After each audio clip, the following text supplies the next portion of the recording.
Stop gou, hierdie is nie vir die begaafdes nie, hierdie is vir die bereidwilliges. Hoekom sou Abba Vader, Bezalel en Oholiab kies uit meer as 600,000 man om die tabernakel te bou? Was dit hulle vaardigheid of hulle bereidheid? Onthou, vir 430 jaar was Israel in Egipte. Hulle is nie opgelei as kunstenaars of argitekte of vakmanne nie. In Egipte was hulle net goed genoeg om bakstene te maak. Slawearbeid. Geen erkenning, geen keuse, geen drome. So dit kon nie hulle 'n natuurlike vermoëns gewees het nie. Maar so sê Abba Vader vir Moses iets merkwaardigs. Hy gaan Bezalel en Oholiab vul met sy asem, sy gees, sodat hulle sy heiligdom kan bou. En dis 'n plek waar hemel aarde ontmoet. Dis 'n plek waar Vader saam met sy kinders wil wandel. Om Abba Vader se woonplek op te rig, dit was nie gewone vakmanskap nie, maar bonatuurlike bemagtiging, hemel wat aarde raak.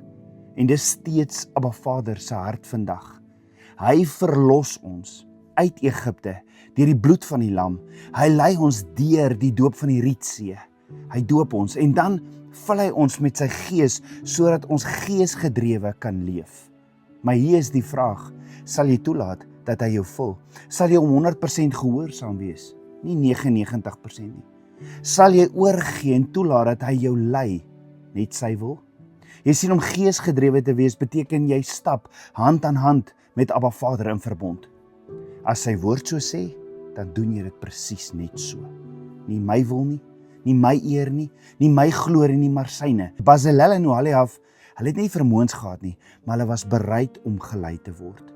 En toe maak Abba Vader die onmoontlike moontlik. En dis nog steeds so vandag. Nie vir jou gemak nie, nie vir jou naam nie, maar alles vir sy glorie. Abba Vader wag nie vir jou om gereed te wees nie, hy wag vir jou om bereid te wees.